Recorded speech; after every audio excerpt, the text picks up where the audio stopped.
Welcome to my channel. যারা এখনও এই চ্যানেলটি সাবস্ক্রাইব করোনি এখনই সাবস্ক্রাইব করো। এই ভিডিওতে উচ্চ মাধ্যমিক 2023 ভূগোলের সাজেশন তুলে ধরা হচ্ছে। প্রথমে কোশ্চেন প্যাটার্নটি দেখে নাও এক নজরে। উচ্চ মাধ্যমিক 2023-এর ভূগোল বিষয়ের এটি কোশ্চেন প্যাটার্ন। ইকোনমিক জিওগ্রাফি অর্থাৎ অর্থনীতি ভূগোল থেকে 7 নম্বরের 3টি প্রশ্নের উত্তর দিতে হবে এবং ফিজিক্যাল জিওগ্রাফি অর্থাৎ প্রাকৃতিক ভূগোল থেকে 7 নম্বরের 2টি বড় প্রশ্নের উত্তর দিতে হবে। এর পূর্বে উচ্চ মাধ্যমিক 2023-এর ভূগোল বিষয়ের কোশ্চেন প্যাটার্ন নিয়ে আলোচনা করা হয়েছে। যদিও এই ভিডিওটি না দেখো তো ভিডিওর ডেসক্রিপশন বক্সে লিঙ্ক দেওয়া রয়েছে, অবশ্যই দেখো। সরাসরি সাজেশনে চলে আসছি। এটি হচ্ছে উচ্চ মাধ্যমিক 2023-এর ভূগোল বিষয়ের অধ্যায়ভিত্তিক সাজেশন। প্রথম অধ্যায় ভূমিরূপ প্রক্রিয়া। এই অধ্যায়ের উচ্চ মাধ্যমিক 2023-এর জন্য অত্যন্ত গুরুত্বপূর্ণ প্রশ্নগুলি হলো: 1. ভৌমজলের নিয়ন্ত্রকগুলি আলোচনা করো। 2 নম্বর প্রশ্ন, সামুদ্রিক ক্ষয়ের ফলে সৃষ্ট ভূমিরূপগুলির চিত্রসহ লেখো। অথবা সেম প্রশ্ন, তরঙ্গ কর্তৃক মঞ্চ, স্বাভাবিক খিলান, ব্লোহোল কীভাবে সৃষ্টি হয় তা চিত্রসহ লেখো। 3 নম্বর প্রশ্ন, কার্স্ট অঞ্চলে শৃঙ্খল, পলজি, ডোলাইন, পাতন স্তর কীভাবে সৃষ্টি হয় তা চিত্রসহ ব্যাখ্যা করো। বা সেম প্রশ্ন, কার্স্ট ভূমিরূপগুলি চিত্রসহ আলোচনা করো। এবার এই অধ্যায়ের 1 বা 2 নম্বরের টিকা টাইপের প্রশ্ন: টেরোসা, ডোলাইন, সমুদ্রভিগু, ব্লোহোল, স্পিট, টম্বেলো, পুরোদেশীয় বাঁধ, রিয়া উপকূল, ফিয়ড উপকূল, পোয়াল প্রাচীর, অ্যাটল, ক্লাপটিস। এই অধ্যায়ের অত্যন্ত গুরুত্বপূর্ণ পার্থক্য, এটা হবে স্ট্যালাকটাইট এবং এটা হবে স্ট্যালাগমাইটের মধ্যে পার্থক্য। সমুদ্র তরঙ্গ ও সমুদ্র স্রোতের পার্থক্য, বিনাশকারী ও গঠনকারী তরঙ্গর পার্থক্য, রিয়া উপকূল ও ফিয়াড উপকূলের মধ্যে পার্থক্য, সম্মুখ তটভূমি ও পশ্চাৎ তটভূমির মধ্যে পার্থক্য। এবার পরবর্তী অধ্যায় ক্ষয়চক্র। এই অধ্যায়ে 2টি গুরুত্বপূর্ণ প্রশ্ন দেওয়া হয়েছে। প্রথম প্রশ্ন, নদীর পুনর্জীবন লাভের ফলে কিভাবে নদীমঞ্চ গঠিত হয় তা চিত্রসহ ব্যাখ্যা করো। সেই প্রশ্নের সাথে রয়েছে স্থিতিশীল পুনর্জীবন লাভের উপায় লেখো।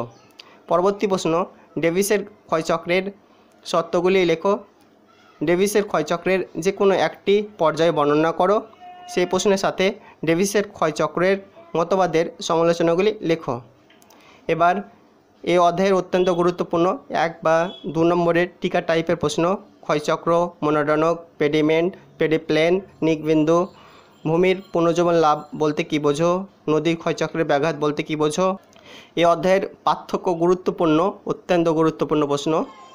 স্বাভাবিক ও মরু ক্ষয়চক্রের মধ্যে পার্থক্য, পেডিপ্লেন ও পেডিমেন্টের পার্থক্য। পরবর্তী অধ্যায় জলনির্গমন প্রণালী। এই অধ্যায়ে 2টি গুরুত্বপূর্ণ প্রশ্ন দেওয়া রয়েছে। প্রথম প্রশ্ন, চিত্রসহ বিভিন্ন প্রকার জল নির্গম প্রণালী আলোচনা করো। 2 নম্বর প্রশ্ন, এটি হবে কেন্দ্রীয় মুখ জল নির্গমন প্রণালী। 2 নম্বর প্রশ্ন, কেন্দ্রীয় মুখ জল নির্গম প্রণালী ও বিকেন্দ্রীয় মুখ জল নির্গম প্রণালীর মধ্যে পার্থক্য লেখো। অধ্যারোপিত নদী কাকে বলে? পরবর্তী অধ্যায় চতুর্থ অধ্যায় মৃত্তিকা। এই অধ্যায়ের অত্যন্ত গুরুত্বপূর্ণ প্রশ্নগুলি: 1. মৃত্তিকা সৃষ্টির নিয়ন্ত্রকগুলি বর্ণনা দাও। অ্যান্টিসল, মরিসল, এরিডিসল মাটির বৈশিষ্ট্য লেখো। 2 নম্বর প্রশ্ন, মৃত্তিকা সৃষ্টিতে জলবায়ু ভূমিকা আলোচনা করো। সেই প্রশ্নের সাথে রয়েছে মাটি গঠনে আদিশিলার ভূমিকা লেখো। পরবর্তী প্রশ্ন, এলুভিয়েশন এবং ইলুভিয়েশনের মধ্যে পার্থক্য আলোচনা করো এবং আরেকটি পার্থক্য পেডোক্যাল ও পেডালফার মৃত্তিকার মধ্যে পার্থক্য উল্লেখ করো। পরবর্তী প্রশ্ন, মৃত্তিকা পরিলেখ কাকে বলে? একটি আদর্শ মৃত্তিকার পরিলেখের বর্ণনা করো। 5 নম্বর প্রশ্ন, আঞ্চলিক, আন্তঃআঞ্চলিক ও অনাঞ্চলিক মাটির সংজ্ঞা দাও। পরবর্তী অধ্যায় বায়ুমণ্ডল। এই অধ্যায়ের অত্যন্ত গুরুত্বপূর্ণ প্রশ্নগুলি হলো: 1. ক্রান্তীয় ও নাতিশীতোষ্ণ ঘূর্ণবাতের মধ্যে পার্থক্য লেখো। আরেকটি পার্থক্য ঘূর্ণবাত ও প্রতি ঘূর্ণবাতের মধ্যে পার্থক্য লেখো। পরবর্তী প্রশ্ন, ক্রান্তীয় ঘূর্ণবাতের গঠন ও জীবনচক্র আলোচনা করো। 3 নম্বর প্রশ্ন, বিষ্ণ উষ্ণায়নের প্রভাব, ওজোন গহ্বর সৃষ্টির পদ্ধতি, ওজোন হ্রাসের প্রভাব লেখো। সেম প্রশ্ন এটি, পৃথিবীর বিষ্ণ উষ্ণায়নের ফলাফলগুলি লেখো। পরিবেশের উপর ওজোন স্তরের অবক্ষয়ের প্রভাব আলোচনা করো। পরবর্তী প্রশ্ন, নিরক্ষীয়, মৌসুমী ও ভূমধ্যসাগরীয় জলবায়ুর বৈশিষ্ট্য লেখো। পরবর্তী প্রশ্ন, উদাহরণসহ বিভিন্ন প্রকার মরু, জঙ্গল ও লবণাম্ব উদ্ভিদের অভিযোজনগত বৈশিষ্ট্য সম্পর্কে আলোচনা করো।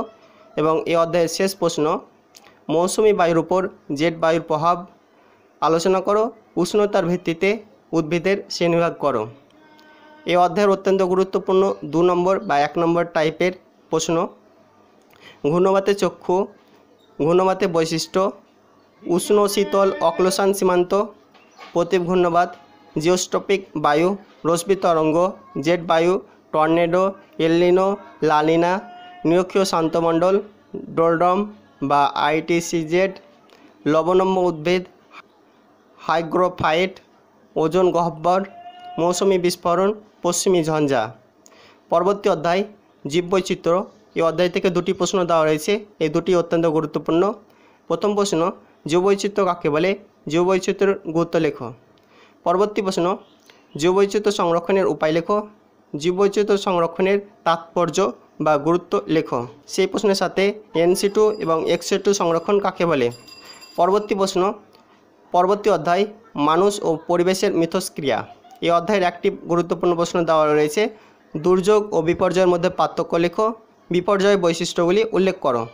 পরবর্তী অধ্যায় এবার অর্থনীতি ভূগোল থেকে। অষ্টম অধ্যায় অর্থনৈতিক কার্যাবলী। এই অধ্যায় অত্যন্ত গুরুত্বপূর্ণ প্রশ্ন, অর্থনৈতিক কার্যাবলী কাকে বলে? প্রথম ও দ্বিতীয় শ্রেণীর অর্থনৈতিক কার্যাবলী বৈশিষ্ট্য উল্লেখ করো। পরবর্তী অধ্যায় কৃষি প্রণালী অর্থাৎ কৃষি থেকে। প্রথম প্রশ্ন, দক্ষিণ ভারতে কফি চাষের উন্নতির কারণগুলি কী কী? উদ্যান বা বাজার বাগান ভিত্তিক কৃষির বৈশিষ্ট্য লেখো। নিবিড় কৃষি ও ব্যাপক কৃষির মধ্যে পার্থক্য লেখো। 2 নম্বর প্রশ্ন, ব্যাপক কৃষিকে রপ্তানি নির্ভর বা রপ্তানি ভিত্তিক কৃষি বলে কেন? জীবিকা সত্তা ভিত্তিক কৃষি ও বাণিজ্যিক কৃষির মধ্যে পার্থক্য লেখো।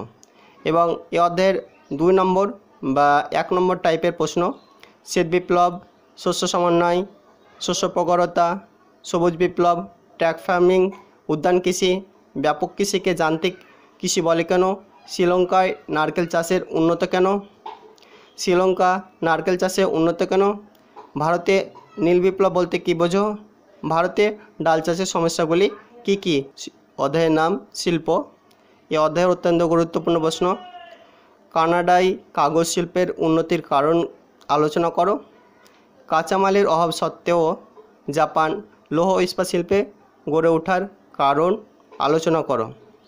পরবর্তী প্রশ্ন, ভারত বা পশ্চিম ভারতে পেট্রোরসায়ন শিল্প গড়ে ওঠার কারণগুলি আলোচনা করো। অথবা এই প্রশ্নটি আসতে পারে, পশ্চিম ভারতে কার্পাস বয়ন শিল্পের একদেশীয় ভবনের কারণ আলোচনা করো। পরবর্তী প্রশ্ন, ভারতে খাদ্য প্রক্রিয়াকরণ শিল্পের উন্নতির কারণগুলি আলোচনা করো। পরবর্তী প্রশ্ন, ভারতে তৈরি পোশাক শিল্পের উন্নতি লাভ করেছে কেন? ভারতে মোটর গাড়ি নির্মাণ শিল্পের উন্নতির কারণ লেখো।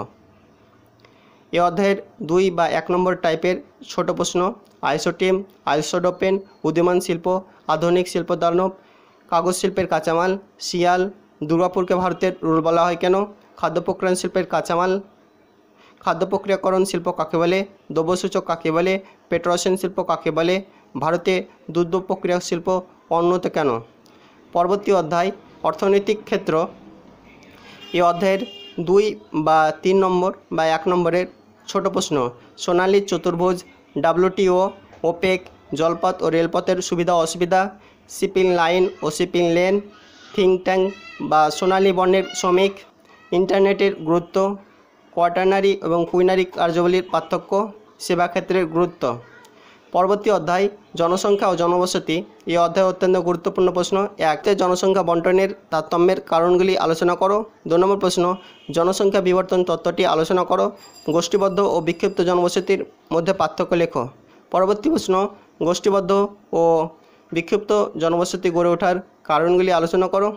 4 নম্বর প্রশ্ন, কার্যাবলী ভিত্তিতে পৌরবসতির শ্রেণীভাগ করো। ভারতে নগরায়নের বৈশিষ্ট্য লেখো। এবং শেষ অধ্যায়ের প্রশ্নগুলি, শেষ অধ্যায় আঞ্চলিক অর্থনৈতিক উন্নয়ন। এই অধ্যায়ের অত্যন্ত গুরুত্বপূর্ণ প্রশ্ন, 1 পরিকল্পনা অঞ্চল কাকে বলে? পরিকল্পনা অঞ্চলের বৈশিষ্ট্য লেখো। সেই প্রশ্নের সাথে মানব উন্নয়ন সূচক কি? বৃহৎ পরিকল্পনা অঞ্চল কাকে বলে?